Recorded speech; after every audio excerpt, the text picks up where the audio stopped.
Guys, breaking news. Ini ada berita hot banget, fresh from the oven, terkait hubungannya dengan pemerintah Indonesia yang baru saja ngirim pejabat-pejabat nomor satunya, termasuk Pak Presiden Prabowo, ke India.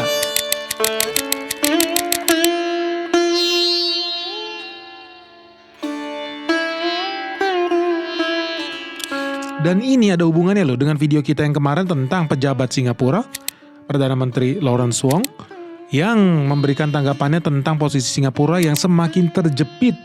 Karena apa? Karena Amerika Serikat dan China sedang bersengketa. Nah, kabarnya nih ada oleh-oleh dari India yang gue udah dengar membawa kabar yang kurang menyenangkan. Jadi kabar ini beredar di Kementerian Luar Negeri India udah sejak 2 minggu lalu, alias sebelum Prabowo datang. Tapi gue udah dapat bocorannya bahwa India lagi sakit hati. India tersinggung dengan Indonesia karena terjadinya trade imbalance. Trade imbalance itu apa? Orang Indonesia kebanyakan ekspor ke India. Dan India ternyata ekspornya sangat kecil ke Indonesia. Dan kalian jangan kaget, perbedaannya itu bisa lebih dari 2 kali lipat. So ketika gue dikirim video ini, gue langsung tertarik nih, yuk kita bahas aja, sama-sama kita lihat. Bener gak sih apa yang gue pikirkan itu menjadi kenyataan? Karena ini udah kabar yang beredar panjang di India. Mereka sangat-sangat bete, mereka sangat-sangat emosional melihat posisi India yang selalu kalah dalam berdagang dengan Indonesia. Yang artinya apa? India lebih banyak impor barang Indonesia dibandingkan ekspor barangnya ke Indonesia. Yuk, tunggu apa lagi? Jangan di skip videonya. Kita cek nih update terbaru dari hubungan dagang Indonesia dan India. Apakah tambah parah atau tambah nyungsep? Video ini kabarnya langsung dibawakan oleh Hasim Joyo Hadikusumo ya, adik kandungnya presiden kita yang sekarang Presiden Prabowo. Jadi setelah meeting, dia mau mengabarkan nih berita yang dibawa fresh from the oven dari India di sebuah acara seminar yang berkaitan dengan ESG. Nah banyak orang gak tertarik nih buat melihat interview seperti ini karena ngobrolin ESG, gak seksi lah. Tetapi di dalamnya kita bisa lihat oleh-oleh yang spesial karena India akan menjadi salah satu negara yang paling kuat di dunia. Ingat ya, mereka punya nuklir, dan penduduknya sekarang udah lebih banyak dibanding China. So tunggu apa lagi? Let's check this out, oleh-oleh dari Pak Hasim Joyo Hadikusumo. Dari India, sebetulnya pihak India sangat tertarik, sangat berminat untuk ikut partisipasi dalam program-program yang akan datang. Ya. Namun mereka juga ada curhat. Mereka juga curhat, ada keluhan. Karena ternyata neraca perdagangan Indonesia-India sangat memadai bagi Indonesia. Kalau nggak salah defisit perdagangan itu mencapai sampai 13 miliar dolar. Itu memadai bagi kita, positif bagi Indonesia. Kenapa? Karena mereka adalah konsumen sawit, ya kelapa sawit dan konsumen batu bara. Ya, batu bara besar, sawit besar. Itu keluhan-keluhannya yang saya sendiri terima. Saya dapat dari Menteri Perdagangan, itu ada imbauan sekaligus ancaman yang saya dapat. Ancaman yang secara diplomatis ancaman, tapi ancaman juga. Kalau Indonesia tidak imbangi dan berusaha menutupi defisit yang besar, India akan cari sumber-sumber lain. Itu yang saya mau buka, ya, pesan yang juga merupakan ancaman. Aduh ini agak bahaya nih, lu kalau lihat ya dialog antara Lawrence Wong ya, pemimpin tertinggi Singapura itu kalau ngasih jawaban itu selalu ngambang dan diplomatis karena dia tahu posisi Singapura itu harus netral, nggak boleh menyerang salah satu pihak. Nah di sini kita bisa lihat kalau gua ngomong ancaman itu boleh, Benix. Tapi kalau level pejabat nih, kayak Pak Hasim, membuat pernyataan bahwa India memberikan ancaman, itu bahaya. Kenapa? Karena gue yakin video ini juga ditonton oleh menteri-menteri, oleh para pejabat yang ada di India, yang justru malah bukannya membuat mereka makin bersahabat sama kita, justru malah bisa membuat mereka semakin membara untuk menyerang Indonesia. Jadi ini komentar yang menurut gua harusnya sih hanya untuk konsumsi internal sih. Nggak kita kasih di muka umum. Walau memang di belakang layar ini berarti mengkonfirmasi berita yang gua dengar dari teman-teman kita yang ada di Kementerian Luar Negerinya India yang under Menteri Jaisankar itu. Bahwa memang realitanya udah sejak dari awal tahun ya sebetulnya. India itu udah kesel banget sama Indonesia ngelihat data di tahun 2024. Indonesia terlalu banyak ekspor ke India. Dan itu menekan neraca perdagangan India. Itu kabar baik buat Indonesia, tapi gue yakin dalam jangka pendek ini India pasti bakal marah nih. Kenapa? Karena setelah kita lihat data terakhir yang gue pegang, Indonesia itu ekspor 22 miliar. Nilai barang yang kita ekspor ya tentu mayoritas isinya sawit sama batu bara. Tetapi Indonesia cuman impor 9 billion dollar. Berarti kalau pakai data itu ada sekitar 13 miliar dolar itu defisit perdagangan India. Tentu saja ya, namanya dunia investasi. Tentu kita senang makin banyak perusahaan di Indonesia yang berhasil ekspor ke negara dengan penduduk miliaran manusia. Tapi ternyata lama-lama kita harus lihat pihak mereka juga bukan orang bodoh. Yang mereka gue yakin bisa mengambil tindakan ekstrim.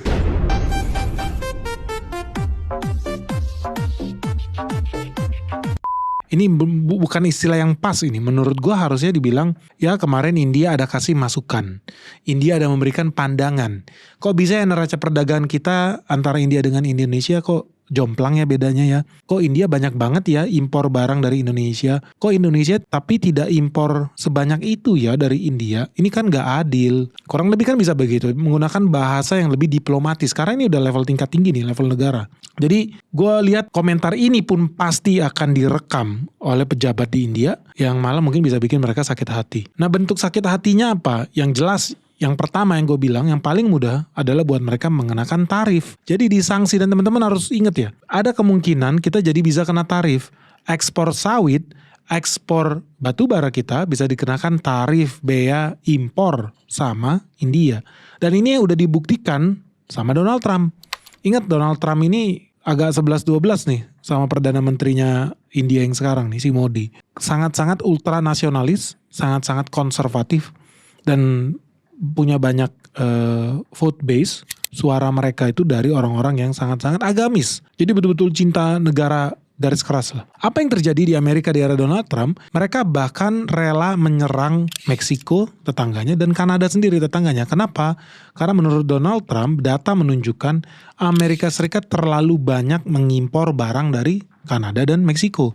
Tapi nggak dapat untung buat Amerika. Kenapa?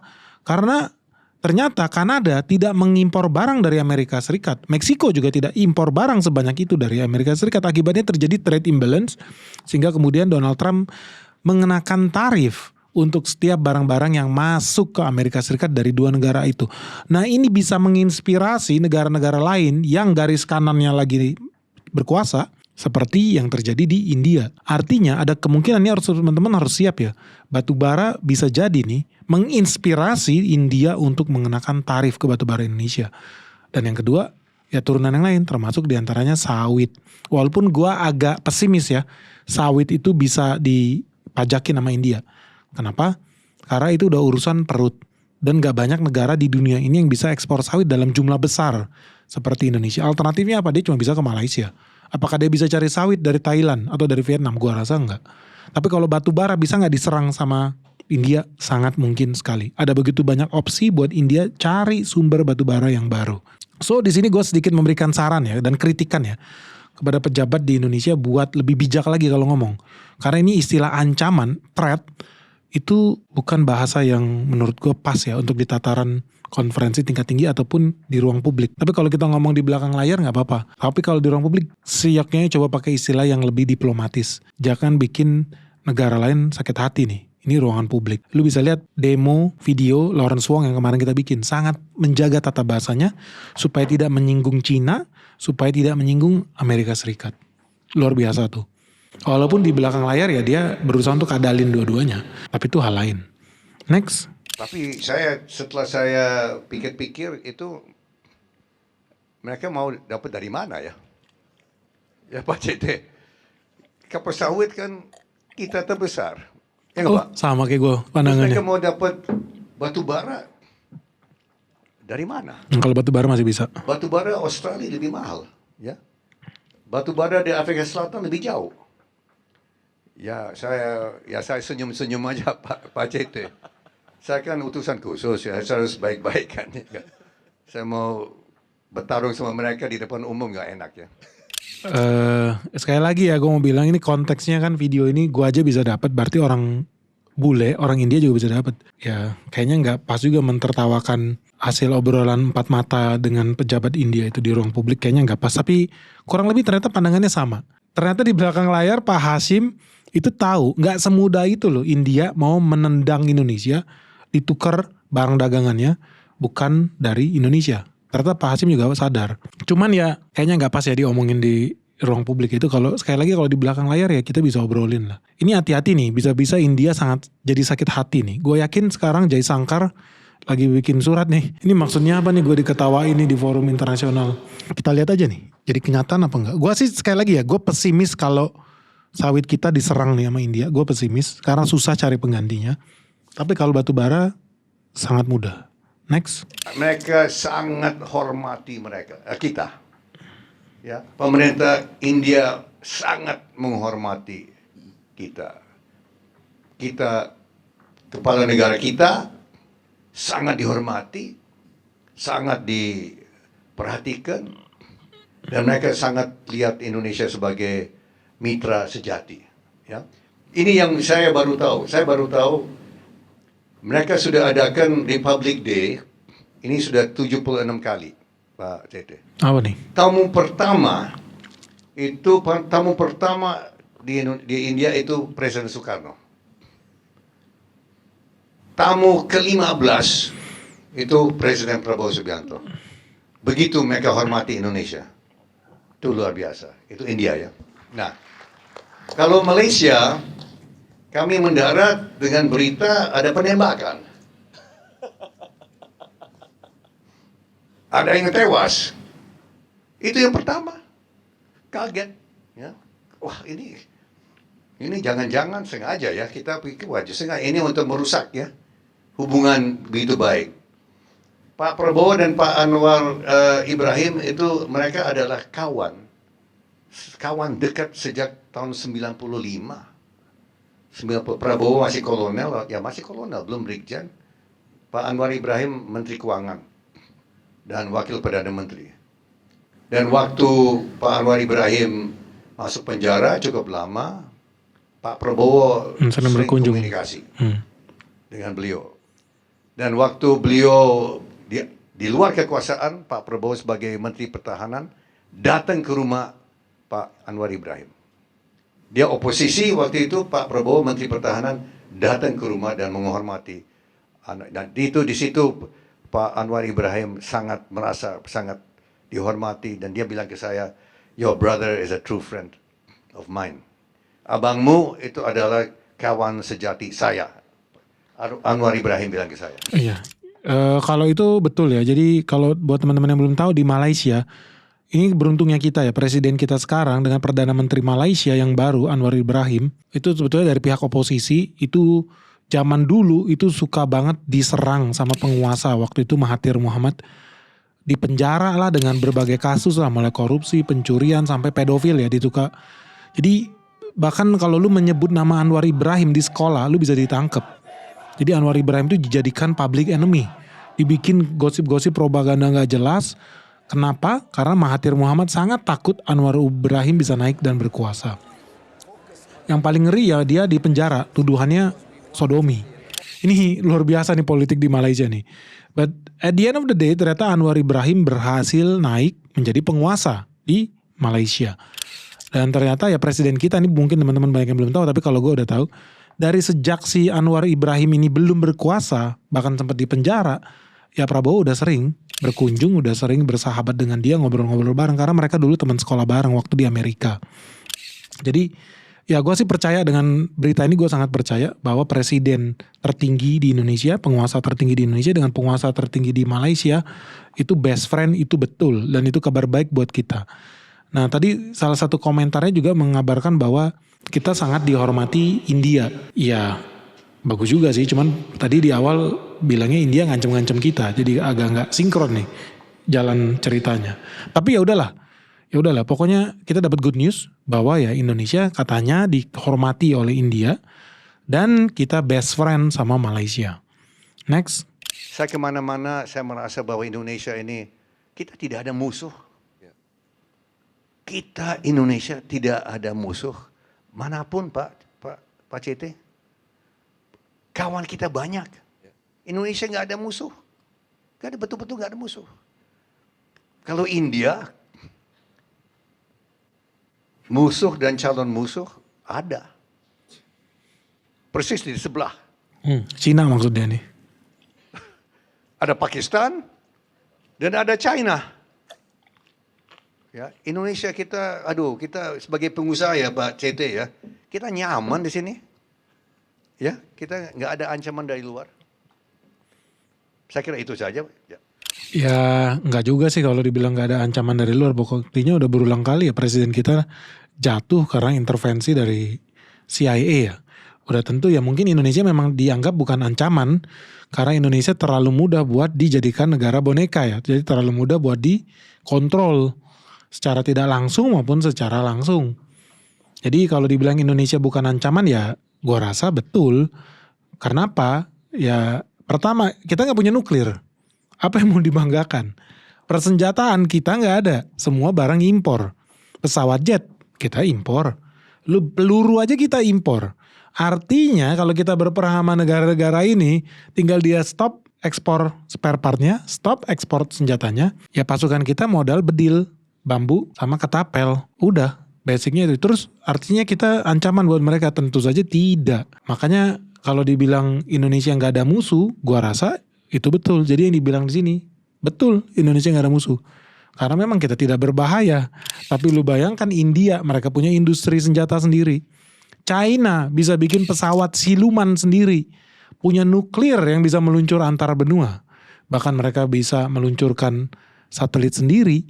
Jadi kalau dibilang Indonesia jadi ancaman, gua rasa sangat-sangat bukan. Tapi apakah itu kabar baik? Ya tergantung sudut pandang lah. Sebagai pengusaha ya mungkin itu kabar baik. Kita bisa berbisnis dengan gampang dengan semua orang. Dan gua rasa juga kita jangan terlena lah. Justru ini bisa jadi momentum kita. Makanya gua sangat setuju ya Prabowo itu meningkatkan budget pertahanan kita. Karena memasuki era ke depan nih makin penuh ketidakpastian. Gua sangat setuju kalau memang kita memperkuat ya pertahanan kita. Cuman memang harus kurangin tuh barang impor yang udah dari zaman dulu.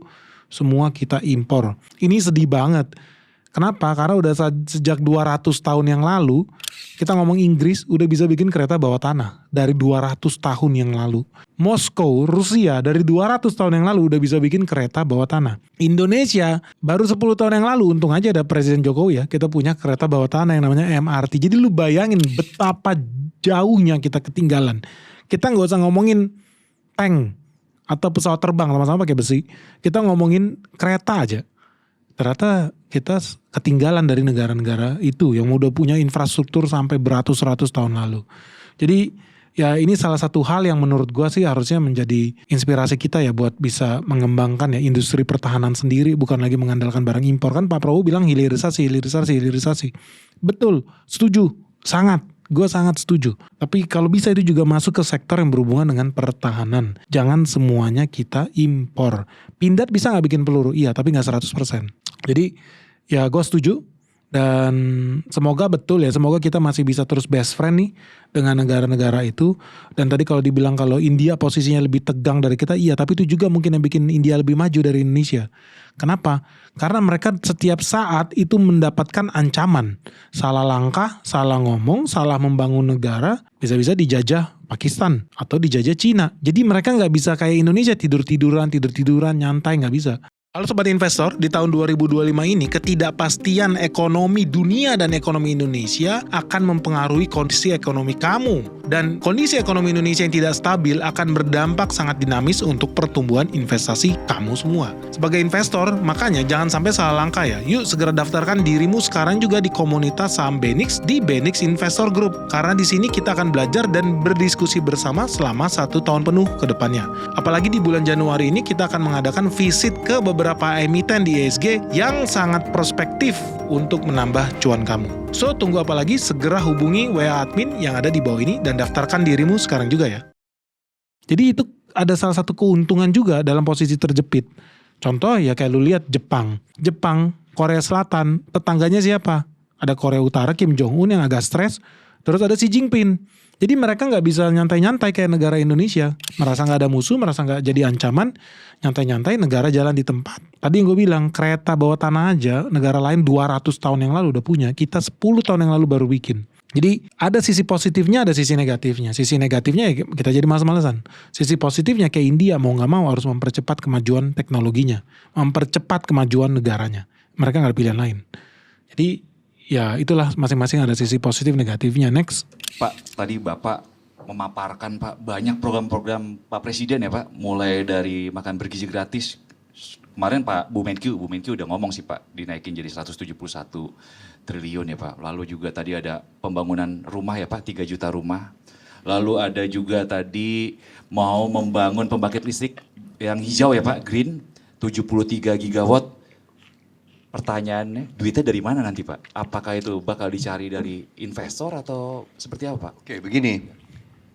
Untuk makanan gratis tambahan 100 triliun, Pak Prabowo ambil dari anggaran yang dipangkas. Dipangkas 306 triliun dan sebetulnya lebih besar. Lebih besar lagi, karena ini tidak termasuk dividen dari BUMN. Ini tidak termasuk dividen dari BUMN. Kalau tidak salah 170 triliun kalau tidak salah. Tapi kembali ke BUMN berapa dan tetap ditahan oleh pemerintah cukup besar.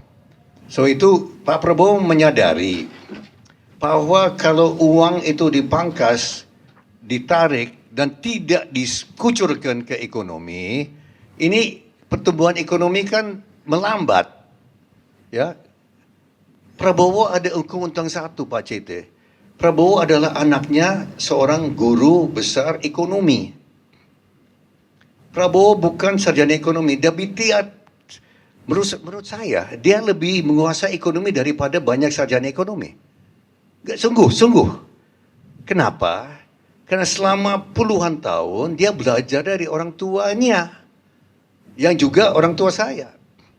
Belajar di meja makan. Belajar dari apa? Pembahasan kan kami belajar prinsip ekonomi dari orang tua. Oke, ini satu hal yang gue sangat setuju dan gue sangat suka. Bukan soal orang tuanya atau apa enggak, ini soal pendekatan ekonominya Presiden Prabowo yang menurut gue berbeda nih dengan presiden sebelumnya. Jadi kita harus pahami ya kan negara kita bakal defisit dan udah pasti defisit 2025 berdasarkan APBN yang ada kita bakal defisit 600 triliun. So solusinya apa supaya seandainya negara kita nggak makin nyungsep? Karena namanya lebih besar pasak daripada tiang itu salah. Itu pelajaran yang anak SD juga tahu. Solusinya apa? Tanpa kita mengurangi spending, tapi ekonomi tetap jalan. Solusinya either kita meningkatkan produktivitas, jadi meningkatkan penghasilan negara, revenue dinaikin, atau yang kedua kita mengurangi spending yang nggak jelas. Jadi di sini ketika gue ngelihat Pak Prabowo udah mengurangi nih pengeluaran biaya operasional PNS yang suka meeting gak jelas, makan gak jelas, melakukan hal-hal yang tidak jelas. Itu di-cut total ya sama Presiden Prabowo. Gua sangat setuju. Negara dalam kesulitan ekonomi. Karena apa? Karena sebelumnya ada penguasa yang bikin proyek Roro Jonggrang bikin candi besar di Kalimantan Timur yang ternyata menyedot dana ratusan triliun yang sampai detik ini pun tidak ditinggali sama PNS itu yang katanya mau pindah ke Kalimantan. Faktanya nggak ada tuh. Itu udah menyedot duit rakyat. Oke. Tapi kan nasi udah jadi bubur. Semua orang pun punya candi Roro Jonggrangnya. Presiden sebelumnya punya Hambalang. Presiden sebelumnya punya BLBI dan lain sebagainya. Presiden sebelumnya punya Candi Prambanan tapi lokasinya di Kalimantan Timur. Ya semua ada itulah. Tapi konsekuensinya sekarang negara hancur lebur keuangannya.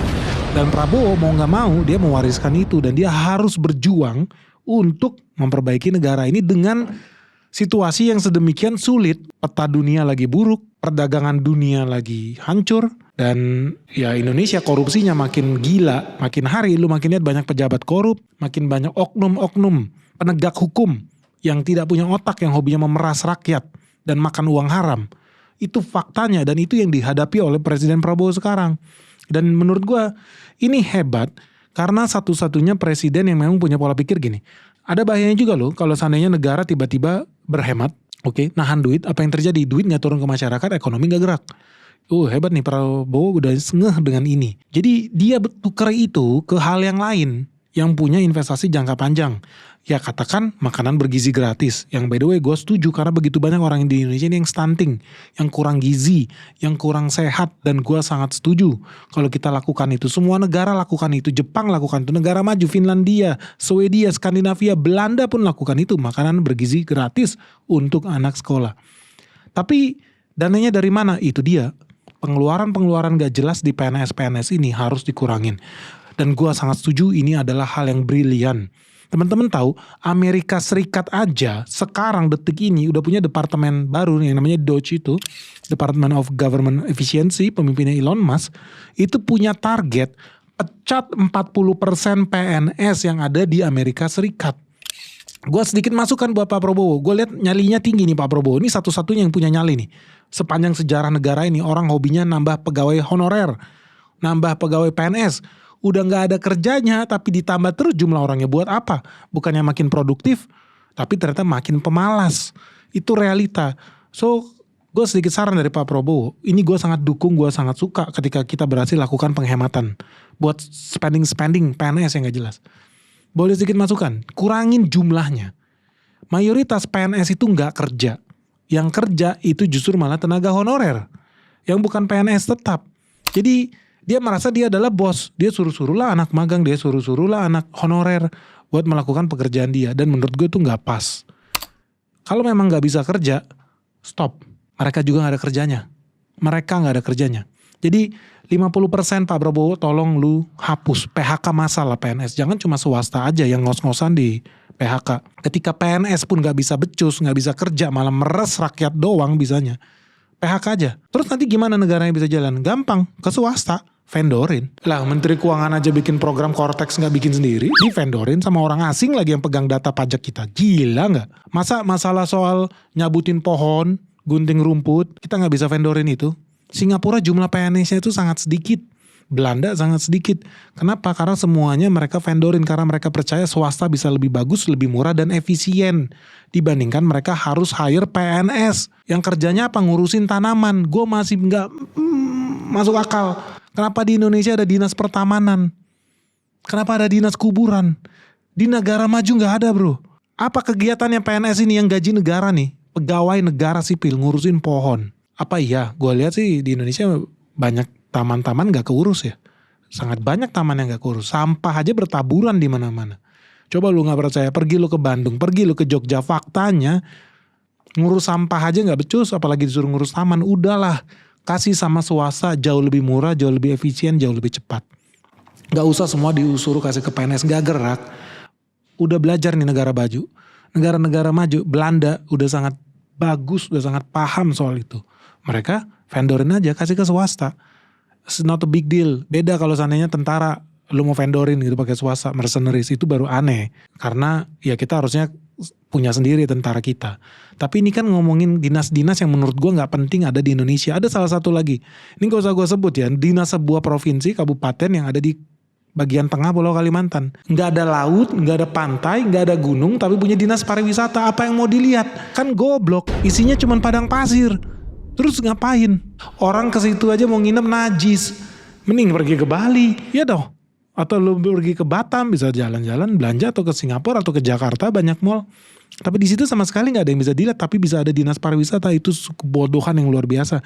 Nggak semua provinsi di Indonesia harus ada dinas pariwisata. Ya kalau memang lu nggak layak dinas pariwisata, fokus aja duitnya ke dinas kehutanan, dinas perkebunan, pertanian. Ngapain lagi? Oh, soalnya daerah lain ada dinas pariwisata Pak, kita bikinnya. Enggak, lu goblok namanya.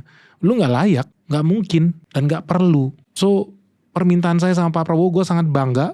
Ada akhirnya dalam sejarah Indonesia, presiden yang berani motong budget PNS sampai 300 triliun.